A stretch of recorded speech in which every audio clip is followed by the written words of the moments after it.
The next chapter of our story brings a lot of emotions and bad memories, but I promise to tell our story in hope to help as much as people as possible. So at the end of her second month, she catched her first cold. And the second day, the winking with her eyes began. A relative of ours, which is a nurse, came to our house and she saw her winking with her eyes, and she was the first one to suspect the epilepsy seizures. We've never thought about epilepsy before because all we knew about seizures is what we watched in the movies. You know, a person falls down and starts shaking, and that is epilepsy. Nevertheless, we've decided to go to a hospital immediately and to see what's going on. I have to say that going to that hospital, I was prepared with a backpack and I was ready to stay for several days because I knew that even if it wasn't for seizures, still I doubted for a long time that something is happening, and I simply knew that we are going to have to stay and do a further examinations and researches and find out what is going on. It was epilepsy seizures. And we've stayed for 7 days because that's how long it took for her to be stabilized, for the right medical therapy to be set. And if you're a parent of a child with epilepsy, you know that there is no two same doses for two different children with epilepsy. What was happening during that hospital stay were a lot of blood research, MRI, EEG, lumbar puncture, needles in her forehead, in her arms, in her legs. It's so traumatic to see that, to see what they're doing to your 2-month-old baby in front of you. And the other thing that was happening were endless questions from the doctors about my pregnancy, about the delivery, about her appetite. Is she crying?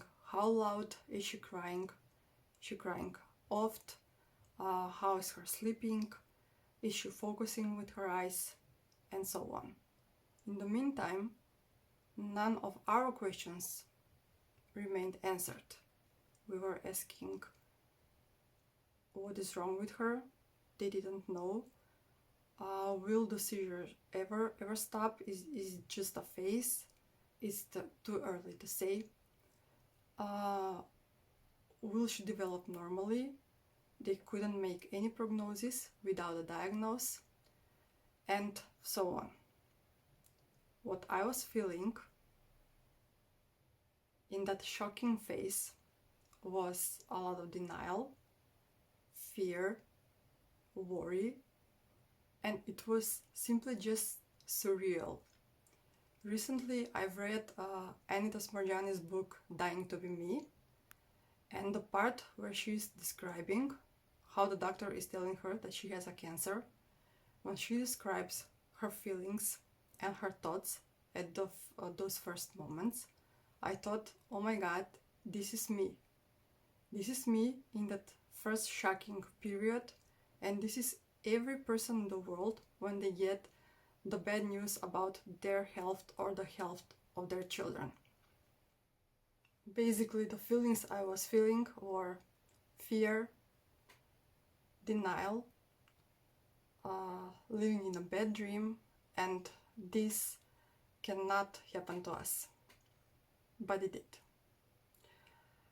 So after some basic research the doctors made, they couldn't find the diagnosis.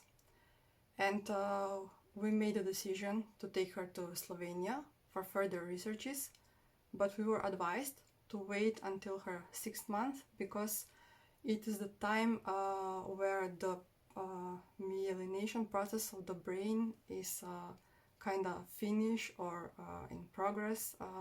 I don't know if it's the first time we've heard about such thing, so we waited. And in between, we've visited practically every neuropediater in our town. We went for second opinion, third opinion, fourth opinion, and it was always the same response. Unknown diagnosis, and no one can predict anything. We just simply need to wait and see how she develop. When we went to Slovenia, she was 6 months old, and they were working 2 days on her. They were doing examinations and researches. And then the verdict came. And we knew it's going to be bad and scary just by seeing the doctors' faces. They look at you and they know they're just about to break your heart, but they simply need to be honest with you and to tell you the truth. So they confirmed to us that she has a brain damage and she will be facing mental and physical challenges. When we asked how is it going to manifest and will she be able to walk or talk, and how is she going to look like while she's growing up, they simply said that they couldn't find the diagnosis, and based on that cannot make any predictions. They just simply need to make a lot more researches and examinations. At that point, it was clear to us that it will take months, if not years, of medical care to find out more about her condition and to simply follow her progress. So that is the time and the place when we've made the decision that we are moving to Germany. My husband and I made the decision to move to Germany. Why Germany? Because it's in Europe, it's 2-hour flight from our hometown, and in our opinion and belief, they have the best medical and health system in Europe.